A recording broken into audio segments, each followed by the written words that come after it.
really happy that we could, take this opportunity in the midst of, this kind of global civil war that's, Yeah, escalating to think about Maria. Is it Maria Janion or Janion?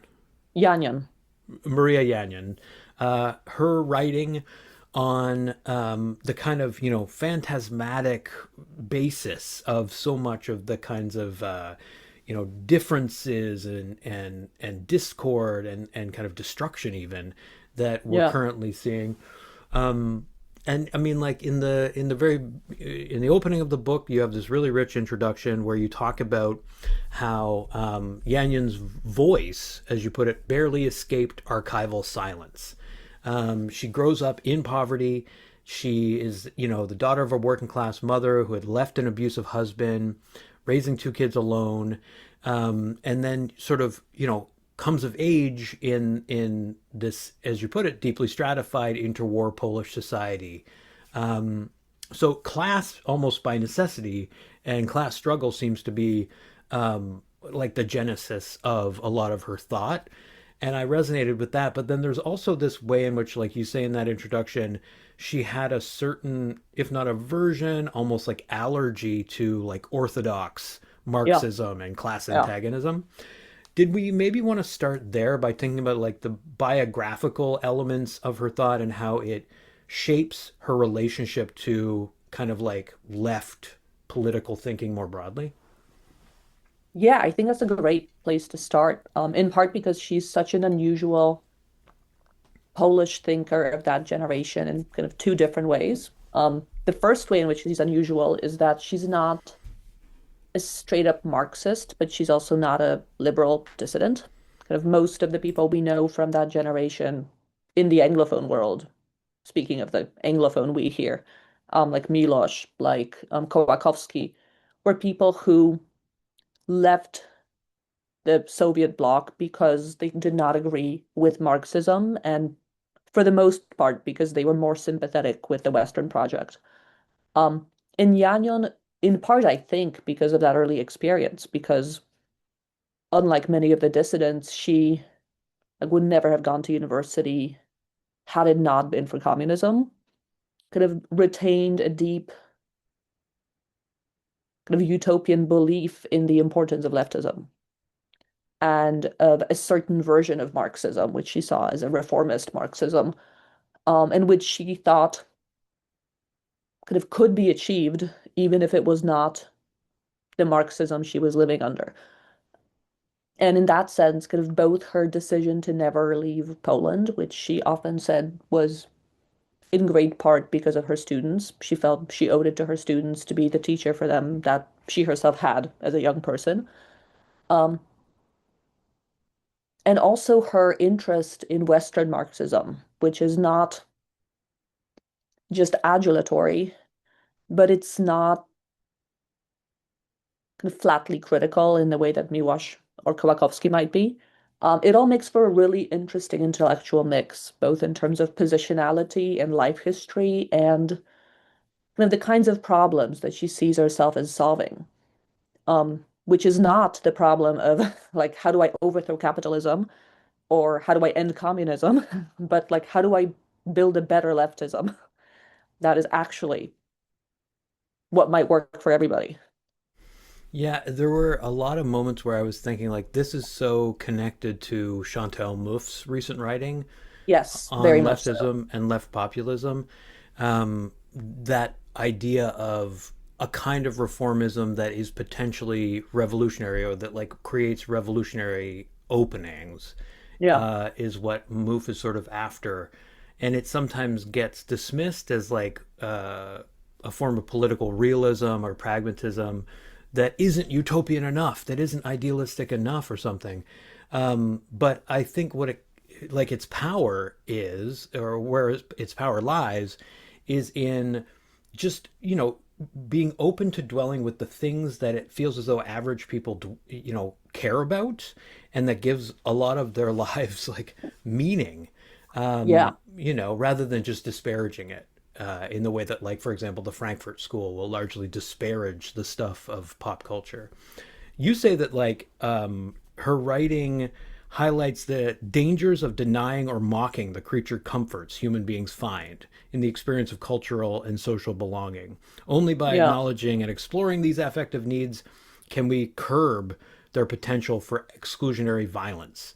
I was just watching a webinar today, or a podcast basically. The East is podcast is the name of the show, and they were talking about this in relationship to a new book that tries to unpack the history of kind of using and abusing psychoanalysis for like Mm. PR and marketing, and says like we actually shouldn't just shuttle this aside and say like it's worthless, it's like it's fraught. We should attempt to like incorporate some of these tools for our own liberatory like toolbox. Do you kind of sense that this is Yanyan's kind of bent, is to think about how these stories, these fantasies are potentially a site of liberation as much as a site of oppression? Yeah. Yeah, that is very true. And particularly because she sees them as fantasies, or she kind of sees popular culture as this space where kind of ideology and just like everyday people's daydreams kind of hit each other like two storm fronts and like different things can happen. Um, and for her, that doesn't just result in ideology all the way. Um, like even popular literature can be a space in which you acknowledge your fantasies, you think about them, you um, are able to process them in a way that doesn't just lead to repression, even if it's also not completely, as you're saying, explosively revolutionary. Um, I think she's also somebody who, and this is something that I've been thinking a lot about as somebody who was born in Poland, left Poland, and now is a dual citizen of the United States and of Poland. Like, what does it mean to like your country, but not take that to mean that you get to kick other people out of it or that you get to hate people who are not of this country?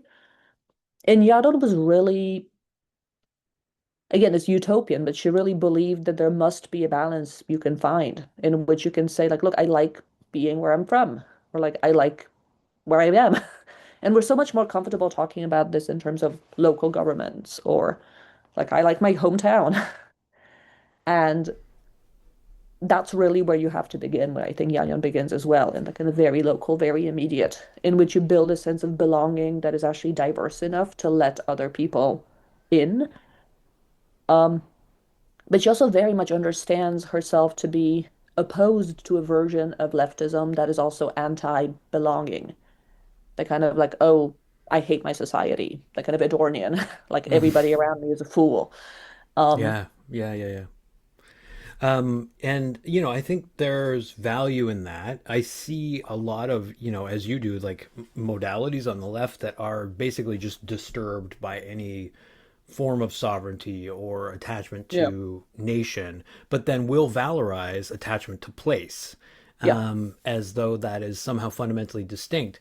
And it's always interesting when, left theorists like Wendy Brown, for example, in the Astor Taylor documentary, What is Democracy, yeah, has this moment where she kind of just she lays her cards on the table, so to speak, and says, I don't believe you can have democracy without a sense of like a polity, without being able to kind of yeah, circumscribe yeah, what the place is that is like a shared source of identity and of destiny and so on. And like that's a real challenge in some ways for a more like the position that says we need to abolish borders, right? Like I'm sympathetic to that position. Borders yeah, are a technology of violence. I think Harsha Wale is right on this point. But you still at some point seem to require some means of generating collectivity, right? And this is right. where Yanyan is kind of trying to draw from psychoanalysis a little bit and think about individuals' private fantasies as something that can be shared with others, that circulate either Yeah. through mass communication or through more maybe grassroots forms. Um, so, creating perhaps a society where the conditions are available for people to comfortably share even their darker fantasies seems to be like something she's very curious about. And we now exist, though, in a society, as you pointed out in the introduction, where a lot of these darker fantasies of, extreme violence, for example, are out in the open. I mean, the White House, for example, Yeah. is sharing videos of sites in Iran being blown up, interspersed with like shots of people hitting home runs and like, scenes from Hollywood blockbusters Yeah. and celebrating this violence. You talk about this in the introduction in terms of like the ways in which basically nationalism becomes a form of fascism, I think. Yeah. And like those illusions cause culture to kind of contort into something much, much more dystopian, I would say. Uh, can you maybe speak to the the ways that like psychoanalysis and the way Janion is using it can also help us kind of diagnose that gleeful celebration of violence that we're seeing in both Yeah. Trump 1 and Trump 2, these two kind of iterations of a certain, rabid nationalism?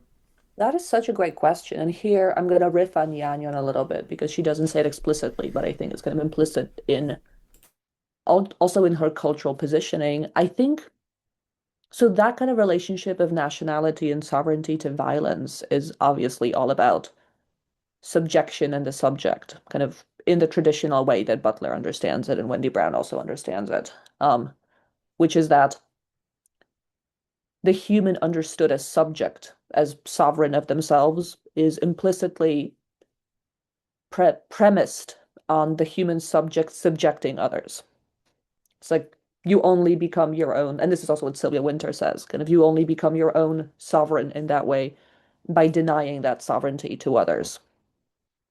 And the challenge, as I understand it, is also, and this is related to the challenge of finding kind of forms of belonging without borders, is kind of how do you change your sense of this individual's relationship to the collective? Like, is it even an individual still? In such a way as to break down that dynamic in which you cannot be a self without the violent boundary, which has to be based in violence because otherwise it would not be subjectifying enough. And I think for Yanyon,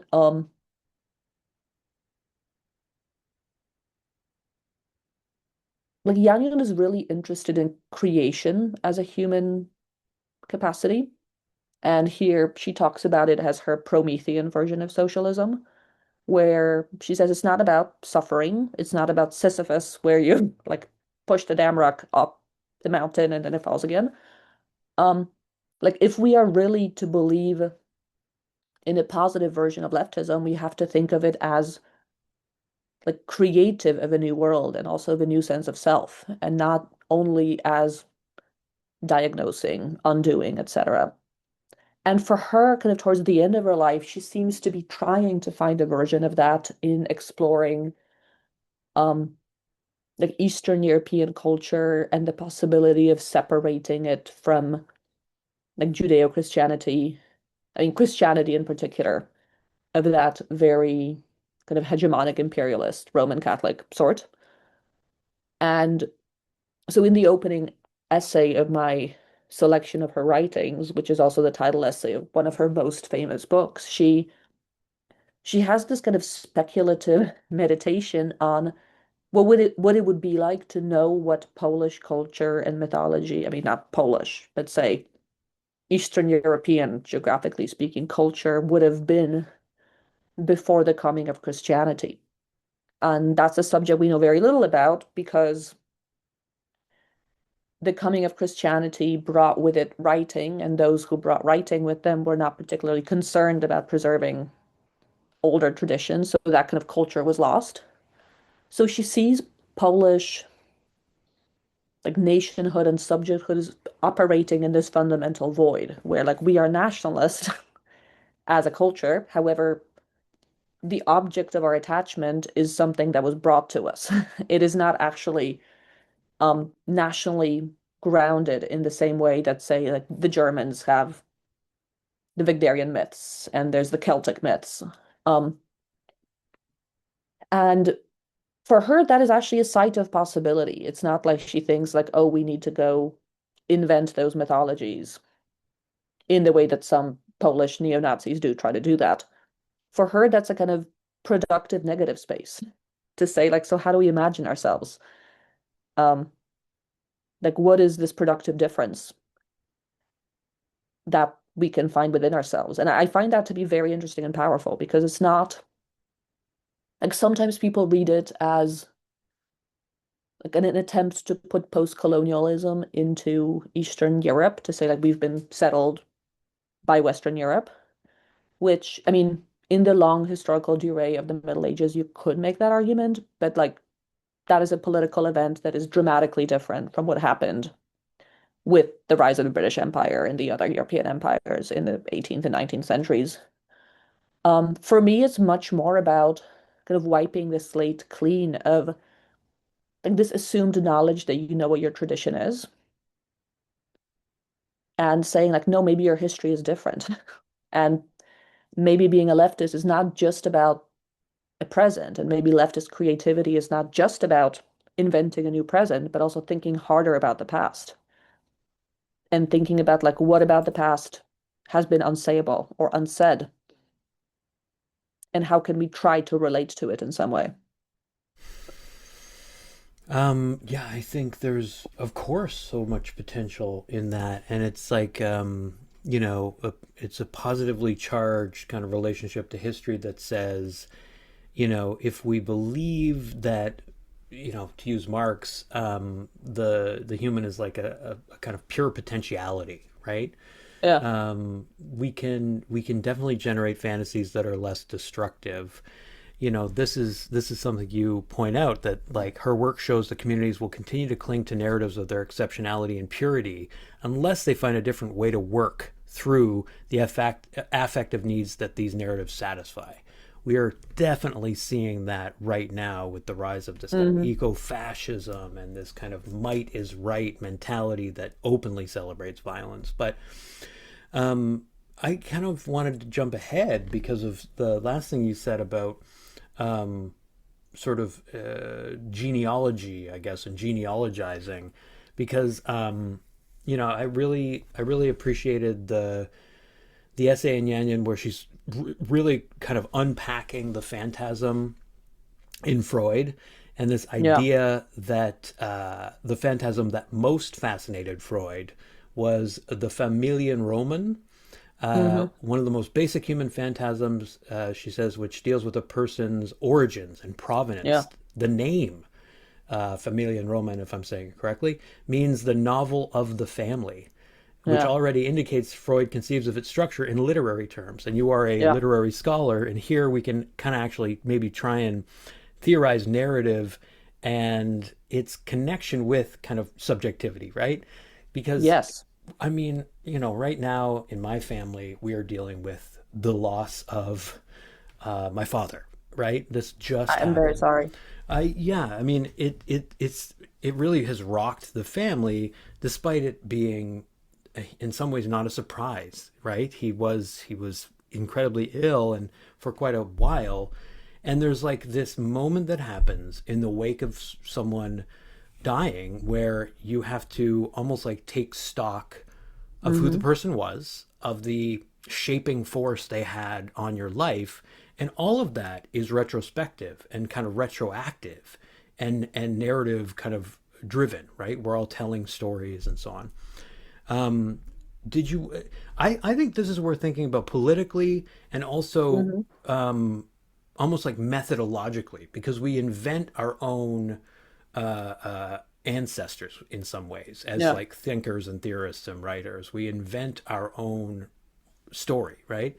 Can you speak to that in terms of like how Yanyan for you is now a kind of ancestor for you Yeah. theoretically, like a theorist that you draw from as part of your story as a thinker, and who her people were that really like shaped her and what that relationship was like kind of for her in her in the creation of her body of work. That is a great question. Um, and I do have to say for me, kind of the task of translating her did feel very personal. Hmm. So in brief, kind of my story of leaving Poland is that I realized I was gay in high school and that I realized I was going to be a problem. And I was lucky that I got a fellowship, I got into Harvard, they paid for me, so kind of that problem was solved. Um, and then I could just stay in the United States. But I realized it was only after I came to the United States that I slowly began to discover Polish leftism and kind of slowly making my way back to Janion as one of its mothers, um, for the generation of people who were kind of the radical feminists, say, who are now in their 50s, 60s, 70s. And it was very moving for me to discover that here were those people who, had I stayed in Poland, I could have maybe met and worked with. And granted, that's an impossible history. Maybe I would have never found my way to them, but maybe I would have. And this possibility of an alternative version of myself that was doing something like what I'm doing right now, but in Poland and hadn't had to have the break, um, did feel like a discovery of a family or a kind of adopted family. Um, to me, it was also, not to get too personal, but it was also very significant because so my grandmother has a very similar story to Janion's. She had both her parents were alive, but she, because of the war, she didn't get to go even to high school really. But she was clearly a very talented humanist and she just became an autodidact. And so much of what I know about research, I just learned from her. And she would just like walk me patiently around libraries and say, okay, we want to know about Vikings. Let's know about Vikings. And there was a sense of kind of curiosity and learning that was devoid of kind of academic posturing that I didn't realize at the time that was so precious to me because it really just like showed me an ideal of what it meant to be a humanist that I kind of imbibed and then tried to follow. And for me, kind of the fact that Yanyon and my grandmother then died in the same year, and I was sort of reckoning with both deaths simultaneously, also consolidated that for me. Um, but that also kind of brings me to a different genealogical point, which is I think, vibrating within your question about Freud in general, which is the relationship between the personal Familienroman or story and the collective one. Because one of the most interesting aspects for me of her reading of Freud on fantasy is she says, like, the thing about fantasies is that none of us would ever dare to admit our fantasies to the people around us. It's like even more embarrassing than admitting your dreams. But that's also funny because we all know on some level that like our fantasies are all fundamentally the same. And that if we shared them, they would be embarrassing not because of what they reveal about us, but because of their predictability. And for her, literature and popular culture, particularly popular literature, or at least literature with some popular appeal, because she doesn't think those are necessarily, that's necessarily contradictory with high ambition. Literature kind of takes on those fantasies and transforms them in a way that's still recognizable, but that is bearable to talk about. So that, I don't know, people can say, like, oh, I love the horror film The Purge, speaking of violent fantasies. And you're not quite saying, I would like to go out and kill people, but you're not saying it either.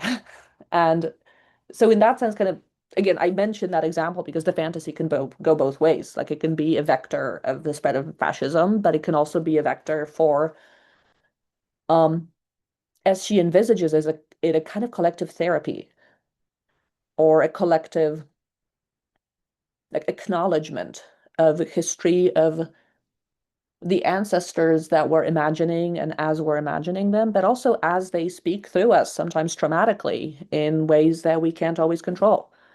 And this problem of the historical repetition of past patterns, past trauma, which must continue unless it is in some ways articulated and curbed in narrative. Like that is something she takes from Freud. That is, I think, a big part of why she cares about literature and also why she believes in it.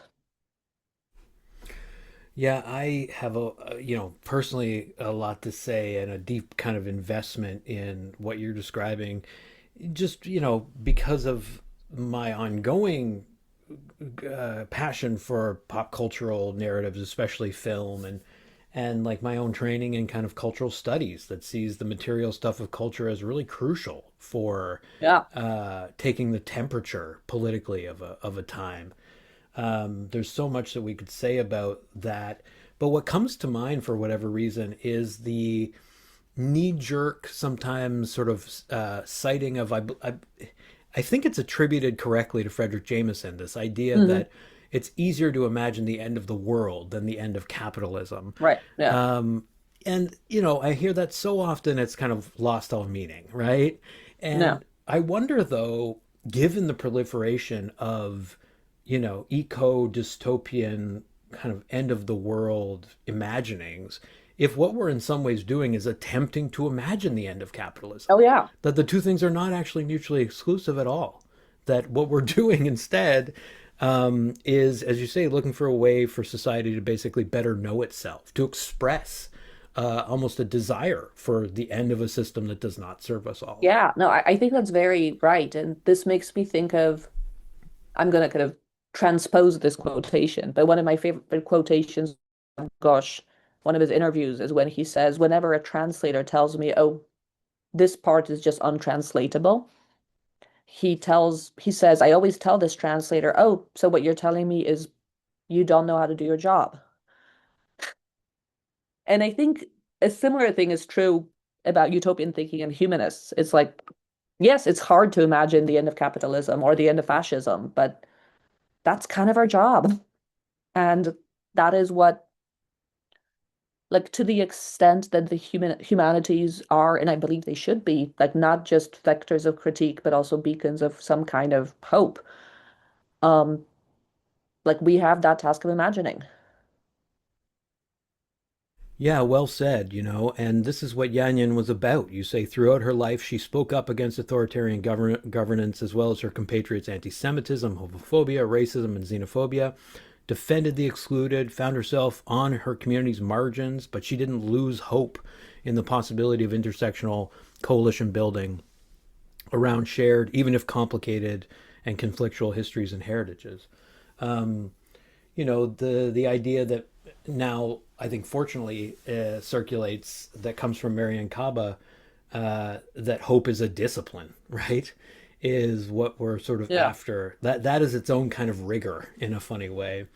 Um, but yeah, hope is in short supply right now because of the cataclysmic and desensitizing kind of warfare that we're seeing all over the Yeah. place. And you talk about the Russian invasion of Ukraine and the ongoing catastrophe in that country, um, as being just further evidence that this analysis she's providing is really pertinent.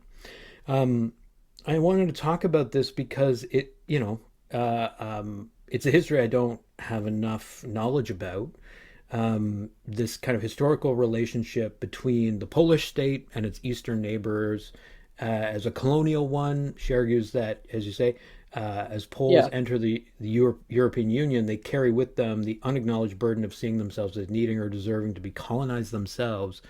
Um, yeah, I mean, like, I think this is just not something that is really well understood about Ukraine, the land, the relationship with the imperialist ambitions of Russia. So I just wondered if you could maybe, expand on this element of her thought that gives us a different lens for kind of understanding what's going on there. Oh, absolutely. Thank you for asking. And why don't I just begin with kind of two micro history lessons to contextualize this? Um, so there are two historical developments in Polish history that are crucial to this part of Janion's thought.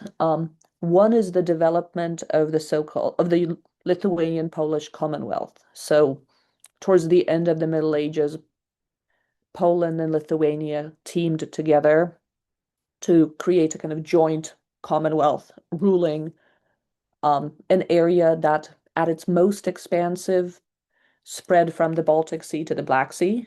Um, but for much of its time covered much of present-day Lithuania, a lot of present-day Belarus, and much of present-day Ukraine.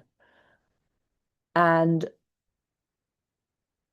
Ukraine historically was the site of the first kingdom in the very early Middle Ages known as Rus, which both the Russians and the Polish variously claim as the site of their version of Slavdom, kind of trying to avoid the fact that like it was actually in Ukraine. So it's a cultural site that is rife with kind of deep mythology about the origins of Slavdom, but that has actually changed hands and ownerships significantly over the centuries. And for a crucial moment of Polish history, I mean, those lands are also extremely fertile, which is also one of the reasons Russia is currently attacking them. Um, and for Polish oligarchs, those lands were an opportunity to spread out to get more land and to subdue the local populations who were the serfs forcibly working for Polish oligarchs. Um, so whereas all of the Lithuanian Polish Commonwealth had a huge class disparity between the landed gentry and the serfs and the intermediaries between them, the merchant class, who more often than not were Jewish or otherwise foreign. Um, so really there was a class distinction that often mapped out into an ethnic or quasi-ethnic distinction. And nowhere that was that truer than in Ukraine, where there was also a difference of language and of religion between Greek Orthodoxy and Catholicism and Judaism in the middle. So that created a deeply unequal situation, which caused a lot of rebellions, a lot of pogroms against the Jewish people in Ukraine, which were implicitly kind of attacks not just against the Jewish people in particular, but against the ruling classes in general, except the landed gentry was much too powerful to be directly attacked. And so Polish people, in order to justify their treatment of the Ukrainian people during this time, developed an understanding of Poland as a civilizing mission to Ukraine. And this is a very familiar kind of colonial discourse that we have all heard elsewhere as well. And so one of the things that Janion fights about, like writes about in her essay and pushes against in her essay is that understanding of Ukraine, where she's trying to say like, no, actually Ukraine is its own entity. And it is a territory which in the Polish historical imagination is always a territory of Poland and somehow the origin of Polish culture, but also problematically the more quote unquote primitive version of culture that needs to be civilized and brought forward. So this is kind of how the Polish people historically have justified their expansion into and takeover of Ukraine. Um, on the other hand, after this period in the 19th century, following some disastrous political choices, the Commonwealth was disbanded and its territories were divided up among the Austro-Hungarian Empire, Russia, and Prussia, at which point the Polish people themselves became the object of efforts at acculturation by these other powers, for whom, I mean, that was not true of the Austro-Hungarians, but the Prussians and the Russians were very much of the belief that teaching the new populations um, the imperial language, inculcating the imperial culture into them, would be a way to get them to not rebel, to be better service of empire. Um, so in that sense, kind of between the early modern period and in the 19th century, Polish people had this split historical sense of themselves as this great proto-nation that was trying to expand onto other lands. But then this nation that became a nation without a state. And just as discourses of nationalism were forming all around Europe, it was a formerly considerable sovereign power where ethnic identity became divorced from political power.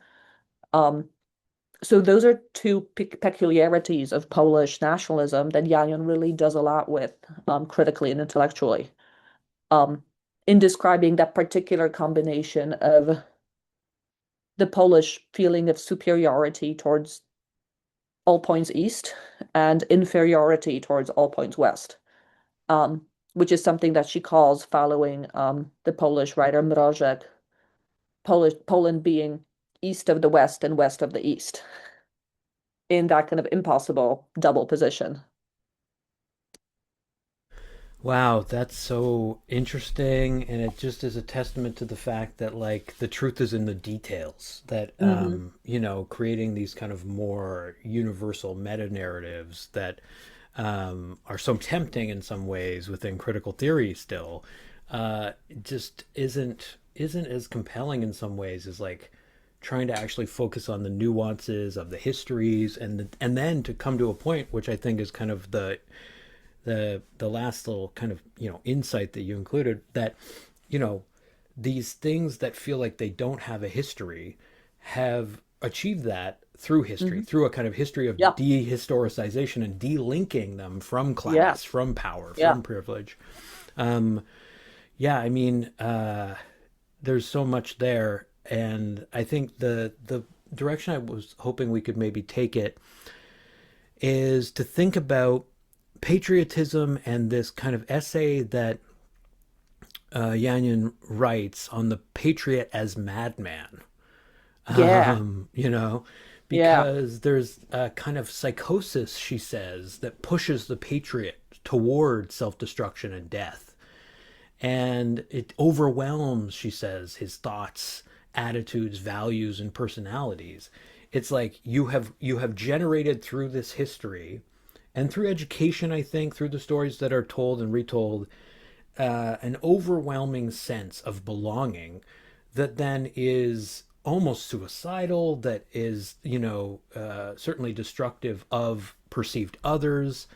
And I couldn't help, and I know this is, we haven't spoken before this moment, so I don't know, like, exactly how comfortable you are in speaking to the specter right now of Zionism as Israel displaces millions of people and is waging war on multiple fronts, but I really couldn't help but connect it to this vision of like a greater Israel that settler colonial state is looking to, to kind of impose on other nations, whether it's Lebanon, whether it's Iran, whether certainly it's Palestine. But this idea in Yanyan that death, madness, and the sacred intermingle really felt kind of prescient of this moment where Israel imagines itself as having an attachment and a kind of ownership of the land largely through this kind of invoking of a biblical history. So, I mean, like, have you had an opportunity since publishing the book to kind of reflect on its relevance to like the ramping up in this opportunistic moment of Zionism and Zionist expansion? Oh yeah. No, especially the last one of the last essays in the book about the Jewish Legion, and which is Janion's genealogy of Zionism in Polish nationalist messianistic thought. So just to give you a micro, again, a micro summary of how she traces this. Um, the great Polish romantic poet Adam Mickiewicz, at one point in his poetic career, became disillusioned with poetry as a means of liberating the Polish nation. He came to believe the only thing that would actually work is an army.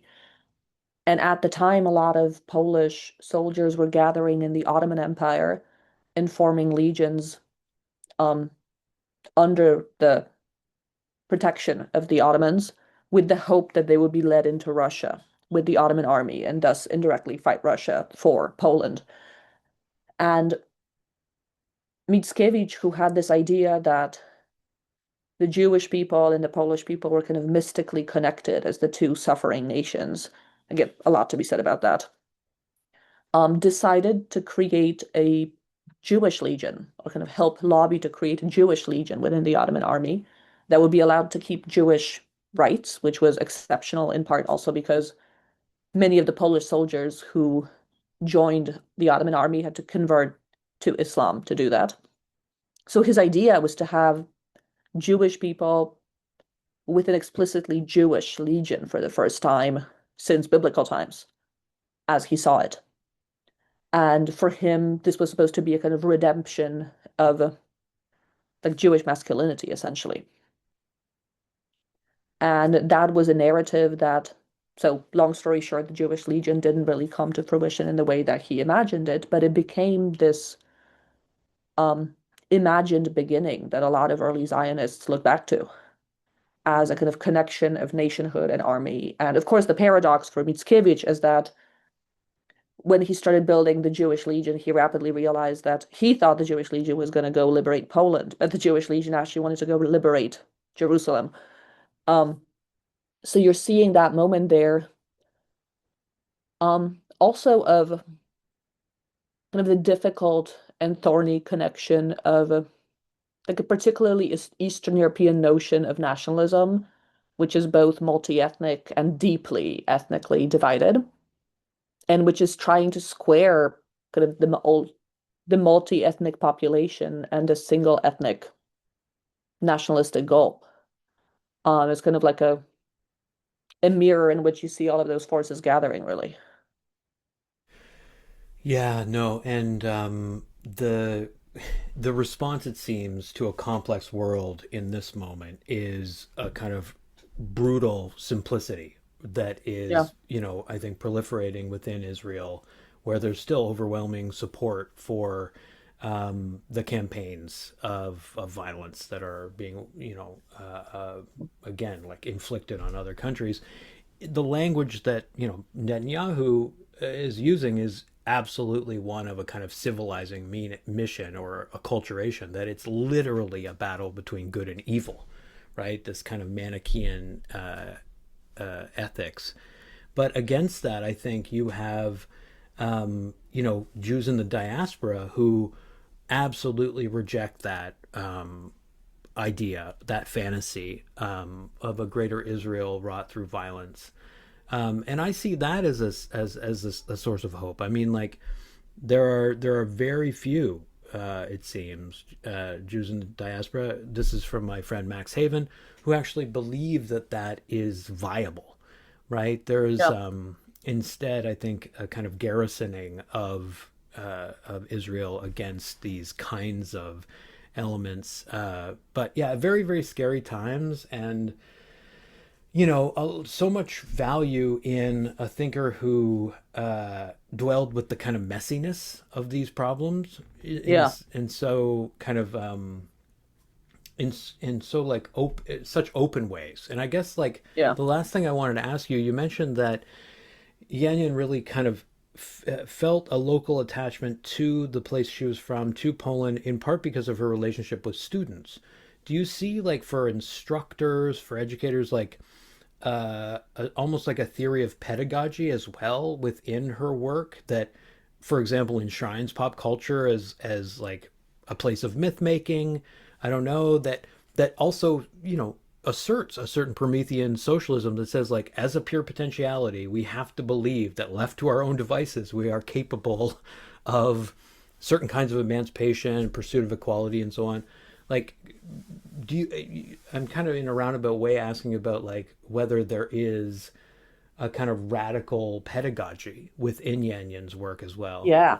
Yeah. No, that is a great question. And here, one thing that comes to mind, um, like I was recently in conversation at Jewish Currents with my colleague Peter Cole, the poet, who had recently retranslated the early 20th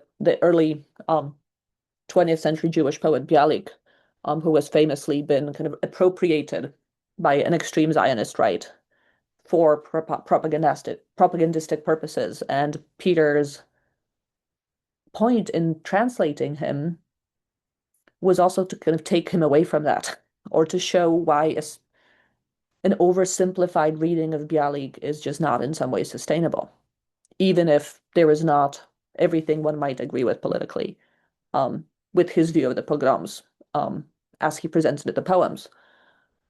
And I think there's a moment where Janion quotes Thomas Mann saying, like claiming, um, I have taken myth away from the fascists and claiming that to be the purpose of his art. And she turns it into a question. She says like, can we actually take myth away from the fascists? Like, can we? Because like, one of the great powers of the right, as we've been kind of discussing throughout this hour, is that like they've taken so many of the nice things. They've taken belonging, they've taken faith. Um, like so many things that used to belong to the language of the left, like togetherness, community, have been appropriated by the right. And the question is, how do you take them back without taking back the simplifications um, of a kind of ethnically essentialist populist message? Or, as we were discussing, the kind of a notion of the subject and of subjectification that presumes that violence is inevitable for the maintenance of a certain kind of social good. Um, so yeah, I think she very much sees herself and saw herself as needing to create and bring out new myths, which to her often just had to do, as you're saying, with looking at the details and looking at history as it actually was, as opposed to as we wanted it to be.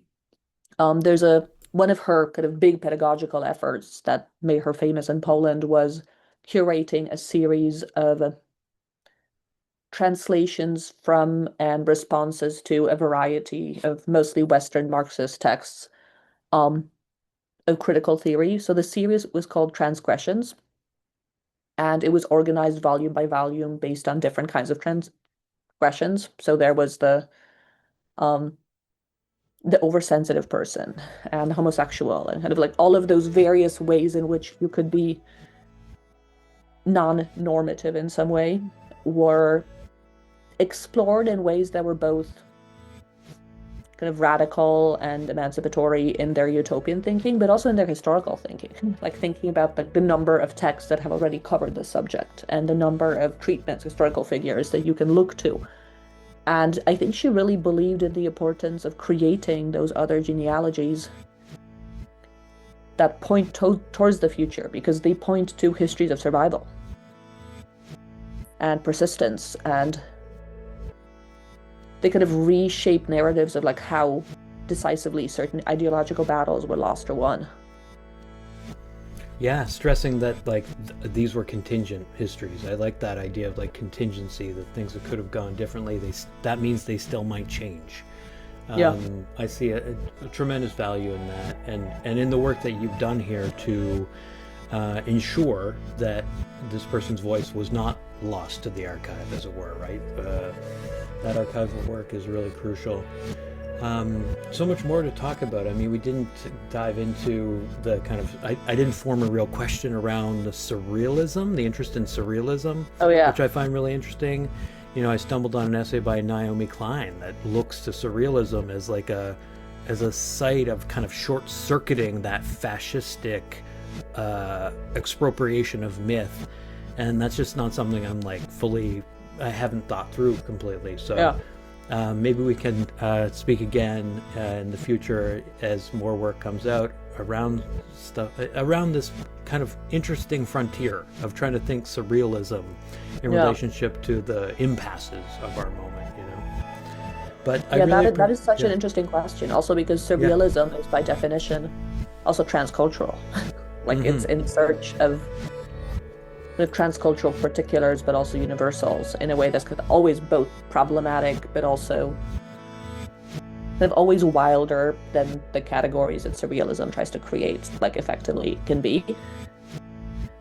So yeah. yeah, It's very, quite, very cool. I have to look at that essay too. yeah, I'll send it to you. It's exciting stuff, you know. She talks about a kind of indigenous surrealism that has been forming here in so-called Canada, Mm, which I just haven't explored enough. But I find it, yeah, very exciting.